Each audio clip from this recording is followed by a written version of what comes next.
So many get into the business thinking that this is easy. Yeah. Then they realize, oh hell, what did I do? If you have a chaotic personal life, your business is going to be just as chaotic. You can't have one be completely perfect and have it not leak into the other. So how do we become relentless? I think you have to decide what's most important to you. If you don't have goals set for yourself and you don't measure them, you will never make them. Yeah, you'll get there. You just don't know where you'll get. Yeah, exactly. Well, and those goals that you're pushing for, if you haven't completely outlined them so that they're a true vision, you'll never hit them. So if you can't visualize, okay, I need to get from here to here in order to make this happen. And so if you can't do that and you don't have it in your absolute mainframe, then you get lost in that whole shuffle. You can't get to the next level. What about for people who just have a hard time doing that? Then they need to hire a coach.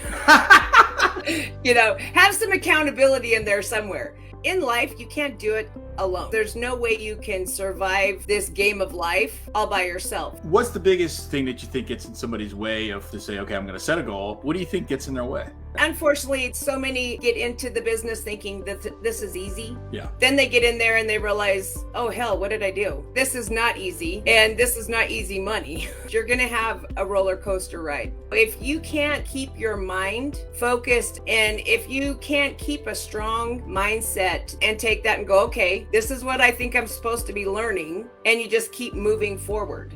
I know that you are a John Maxwell certified coach. If I were to have a conversation with you, what would you want to know about me as your client? I would want to know what it is that you are wanting, where it is that you're wanting to go. Because if I don't know that, then I can't help you. I find that a lot of people have business here, life's here. They don't realize that they coincide with one another. And usually, a lot of times it revolves around finances. I have to know exactly what it is that they want and where they see themselves. Each and every one of the agents that I'll work with is, plan 90 days ahead. If you have 5 deals on the table, plan to lose 2 and close 3. If you haven't subscribed to our channel yet, make sure that you subscribe and hit the bell icon. 3 is sort of a magic number for me for a solo agent, because if you lose 1, you're still good. Even if you lose 2, you can still survive. And you don't have to work 18 hours a day to be able to accommodate that. If you can close all 3, great, but you plan for at least 1 out of the 3, because anything can happen. There's seriously anything can happen in real estate. I had 9 deals fall out in 1 month. And I thought my world was coming to an end. How many did you close that month then? I closed 14. So you had 23 pending and you had 9 of them fall out? Yep. Yeah, I think I had a month like that once. It's like, well, you either go with the flow, or you swim as fast as you possibly can to learn what needs to happen next. In shifting markets, you sometimes have to swim blindly. We're going through a shift right now. Ultimately, I think this shift is just more lead generation, more focus. This one, I still think you need to arm yourself. You still need to know your skill sets. You need to know what you're doing so you can educate your clients. If you can't educate your clients, you're not doing your job.